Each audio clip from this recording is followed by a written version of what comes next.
Hi friends, எல்லோருக்கும் வணக்கம். இன்றைக்கி சன் சங்கீஸ் கிச்சன் சேனலில் என்ன பார்க்க போகிறோன்னா கத்திரிக்காய் குழம்பு மீன் குழம்பு சுவையில் எப்படி வைக்கிறதுன்னு நம்ம இன்றைக்கி பார்க்கலாம்.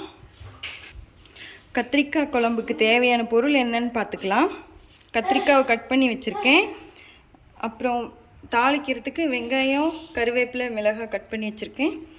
கொஞ்சம் கொத்தமல்லி, 6 வரமிளகாய், சீரகம், இது தனியாக நம்ம வறுத்துக்க போகிறோம். அப்புறம் ஒரு தக்காளி, கொஞ்சம் சின்ன வெங்காயம், கொஞ்சம் பூண்டு, இன்னும் கொஞ்சம் கருவேப்பிலை, அரை மூடி தேங்காய், கொஞ்சம் புளி, ஒரு சின்ன எலுமிச்சம்பழம் சைஸ் புளி கரைச்சி வச்சுருக்கோம். இப்போ நாம் எப்படி செய்யலாம் அப்படிங்கிறத வாங்க பார்க்கலாம்.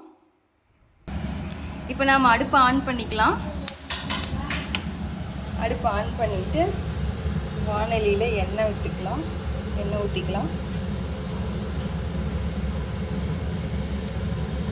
1.5 ஸ்பூன் எண்ணெய் ஊற்றி வச்சு எண்ணெய் விட்டுட்டு கடுகு போடலாம்.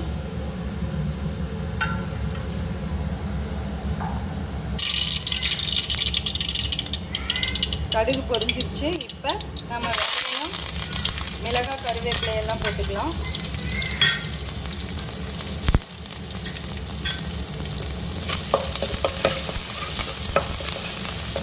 போட்டு கிளறி விட்டுக்கலாம்.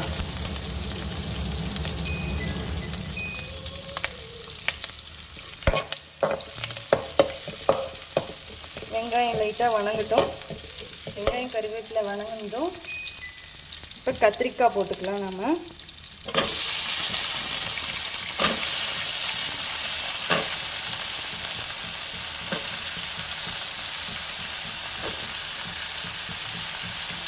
இது வந்து ஒரு 1/2 கிலோ கத்திரிக்காய் இருக்கும்.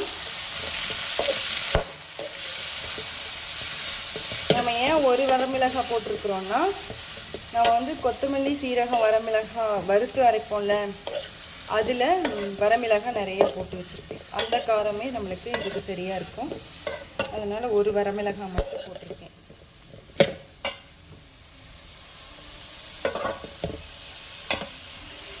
கொஞ்சம் மஞ்சள் தூள் போட்டுக்கலாம். 1 ஸ்பூன், 1.5 ஸ்பூன் மஞ்சள் தூள் கிளறி விட்டுக்கலாம்.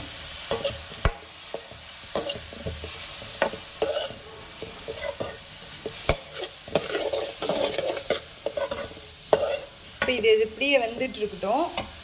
அடுத்தது நாம் அந்த மசாலாவுக்கு தேவையான பொருள்லாம் அரைச்சிக்கலாம். ஃபஸ்ட்டு வறுத்துக்கலாம். அதுக்கு ஒரு வாணலி அடுப்பு மேலே வச்சுட்டு அடுப்பு ஆன் பண்ணிக்கலாம். ஆன் பண்ணிட்டோம். மசாலாவுக்கு என்ன பொருள் வேணும்னா 1.5 ஸ்பூன் கொத்தமல்லி, ஒரு 6 வரமிளகாய் போட்டு இதையும் நாம் எண்ணெய் விடாமல் கிளறிக்கிறோம். எண்ணெய் விடாமல் கிளறிக்கலாம், வறுத்துக்கலாம். வறுத்துட்டு லாஸ்ட்டாக சீரகம் இதில் ஆட் பண்ணிக்குவோம். அப்படியே கத்திரிக்காயும் கிளறிக்கலாம்.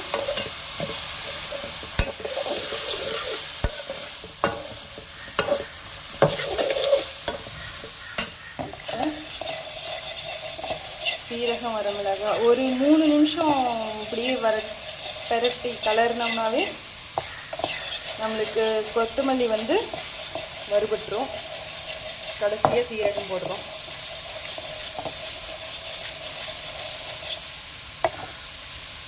இப்போ நாம் கத்திரிக்காய் மறுபடியும் கிளறி விட்டுக்கலாம்.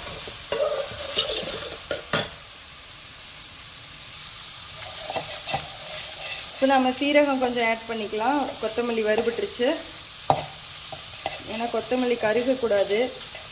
சீரகம் போட்டு அடுப்பை ஆஃப் பண்ணிவிட்டு நாம் இதை இறக்கி வச்சுக்கலாம். அதுக்குள்ளே மறுபடியும் கத்திரிக்காவை கிளறி விட்டுக்கலாம்.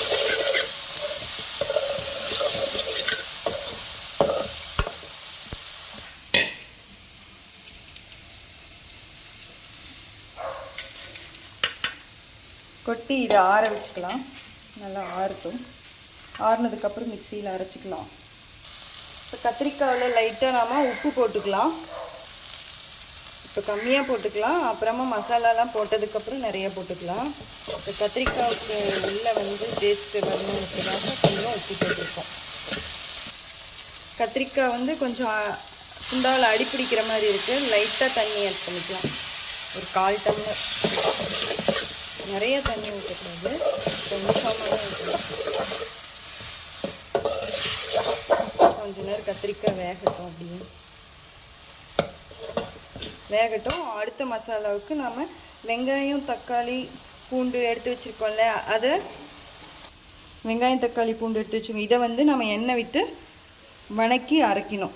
இது வைக்கலாம் வாங்க. சட்டி வச்சுட்டு அடுப்பு ஆன் பண்ணிக்கலாம்.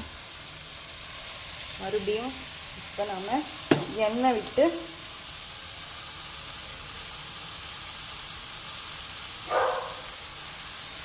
வெங்காயம் தக்காளியெல்லாம் வணக்கிக்கலாம். இப்போ எண்ணெய் சூடேறிடுச்சு. நம்ம வந்து தக்காளி ஒரு தக்காளி தான் போட போகிறோம். ஃபஸ்ட்டு தக்காளி போட்டுக்கலாம். இந்த தக்காளி தான் நல்லா வணங்கணும்.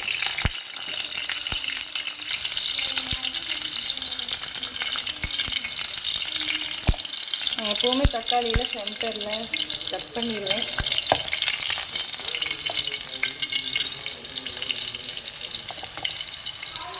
அப்படியே கத்திரிக்காய் கிளறிக்கலாம்.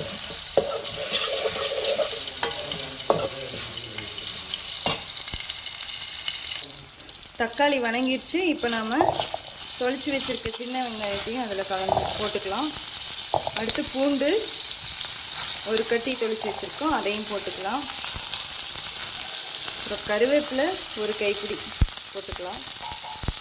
இதை நல்லா எண்ணெயில் வணக்கிக்கலாம். வெங்காயம் தக்காளி நல்லா வெந்தால் போதும். வெங்காயமும் பூண்டும் ஒரு பாதி வெந்திருந்தால் போதும் எண்ணெயில். அப்போ தான் கத்திரிக்காய் வந்து மீன் குழம்பு டேஸ்ட்டில் சுவையாக இருக்கும்.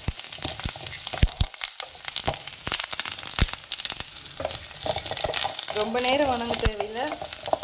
ஒரு பாதி அளவுக்கு வெங்காயமும் பூண்டும் வணங்கியிருந்தால் போதும். நம்மளுக்கு தக்காளி தான் நல்லா வெந்திருக்கணும். ஏன்னா வெங்காயம் பூண்டோட பச்சை வாசனை வந்து இந்த குழம்புக்கு அவ்வளோ மனம் கொடுக்கும். செம்ம டேஸ்ட்டு வரும். வணங்கிடுச்சுங்க. பாதி அளவுக்கு வெங்காயம் வெந்திருக்கு. நம்ம இப்போ அடுப்பை ஆஃப் பண்ணிக்கலாம். நம்ம ஃபஸ்ட்டு எண்ணெய் இல்லாமல் வறுத்து வச்சுருந்த வரமிளகாய் கொத்தமல்லி சீரகத்தை இது நாம் தனியாக பொடி பண்ண அரைச்சி வச்சுக்கலாம்.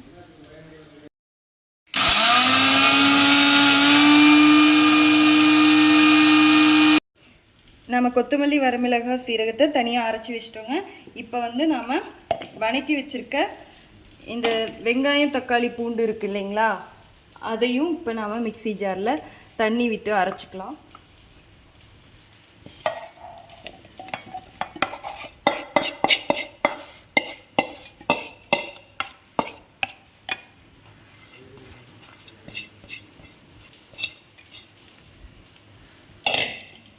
கருவேப்பிலை வேஸ்ட் பண்ணக்கூடாதுங்க, அதனால தான். வெங்காயம் தக்காளி பூண்டு இதை வந்து நம்ம அரைச்சிக்கலாம்.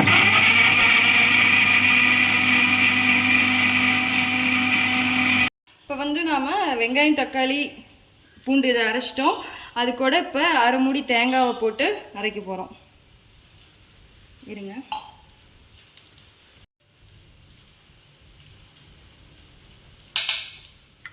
தேங்காய் கலந்து மறுபடியும் நல்லா அரைச்சிக்கலாம்.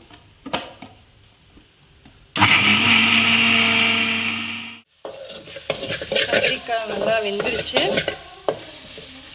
இப்போ வந்து நம்ம ஃபஸ்ட்டு அரைச்ச கொத்தமல்லி சீரகம் வரமிளகாய் அரைச்சோம்ல, அந்த பொடியை போட்டுக்கலாம். போட்டு கிளறி விடுவேன். கிளறி விட்டு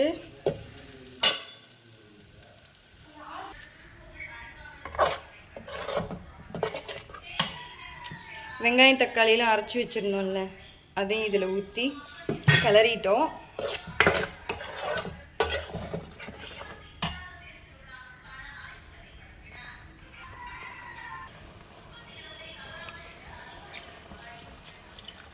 வெங்காயம் தக்காளி பூண்டு தேங்காய் எல்லாம் அரைச்சோம்ல அதையும் இப்போ ஊற்றிட்டோம். கலக்கிக்கலாம். நான் வந்து இன்னும் கொஞ்சம் தண்ணி ஊற்றணும், ரொம்ப கெட்டியாக இருக்குது. தண்ணி ஊற்றிக்கலாம்.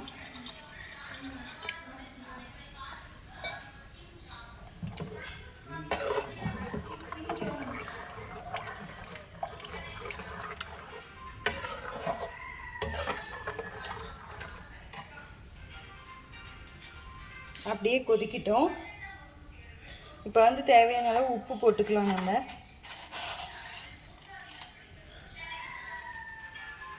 தேவையான அளவு உப்பு ஆட் பண்ணிக்கலாம். அவ்வளோதாங்க, ரொம்ப ஈஸி தாங்க. ஈஸியான கத்திரிக்காய் குழம்பு தாங்க. மீன் குழம்போட சுவையில் கத்திரிக்காய் குழம்பு ரொம்ப ஈஸியாக டேஸ்ட்டாக வைக்கலாங்க. ஃபஸ்ட்டு நாம் கத்திரிக்காவை எண்ணெய் ஊற்றி வெங்காயம் மிளகாய் கருவேப்பிலை போட்டு தாளிச்சிட்டு கத்திரிக்காவை நல்லா கிளறிட்டே இருந்துட்டு கொஞ்சம் உப்பு மஞ்சள் மட்டும் போட்டு கத்திரிக்காவை பரட்டி விட்டுகிட்டே இருந்தோம். அப்புறம் என்ன பண்ணோம், கொத்தமல்லி சீரகம் வரமிளகாவை தனியாக வறுத்து அதை அரைச்சி பொடி பண்ணி இதில் கொட்டிட்டோம். அடுத்தது கொஞ்சம் வெங்காயம் தக்காளி பூண்டு அதையெல்லாம் வணக்கிட்டு எண்ணெய் விட்டு வணக்கிட்டு கொஞ்சம் தேங்காய் அரை மூடி தேங்காய் போட்டு அரைச்சி இதில் ஊற்றிட்டோம். இப்போ உப்பு மட்டும் போட்டு கொதிக்க விட்டுட்ருக்கோம். நல்லா ஒரு கொதி வந்த உடனே நாம் புளிக்கரைசல் வச்சுருந்தோம் இல்லையா, புளிக்கரைசலை ஊற்றிட்டு அப்போ ஒரு கொதி வந்த உடனே அதுவும் அடுப்பை ஆஃப் பண்ணிட்டோன்னா அவ்வளோதாங்க. கத்திரிக்காய் மீன் குழம்பு சுவையில் செம டேஸ்ட்டுங்க. இதை சாப்பாட்டுக்கு போட்டு சாப்பிடும்போது மீன் குழம்பு சாப்பிட்ற மாதிரியே இருக்குங்க. ஒரு கொதி வந்துருச்சுங்க. இப்போ வந்து புளிக்கரைசலை ஊற்றலாம்.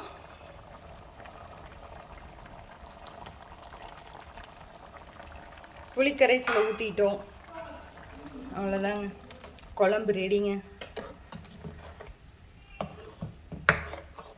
மீன் குழம்பு சுவையில் கத்திரிக்காய் குழம்பு ரெடிங்க. இது வரைக்கும் ஸ்கிப் பண்ணாமல் கத்திரிக்காய் குழம்பை எப்படி வைக்கிறதுன்னு பார்த்து ரசித்த எல்லோருக்கும் சன் சங்கீஸ் கிச்சன் சார்பில் வணக்கம், நன்றிங்க, வணக்கங்க. மறுபடியும் அடுத்த ரெசிப்பியில் உங்களை சந்திக்கிறோம். மறக்காமல் எங்கள் சேனலை சப்ஸ்கிரைப் பண்ணிடுங்க, லைக் ஷேர் பண்ணுங்கள். தேங்க்யூங்க.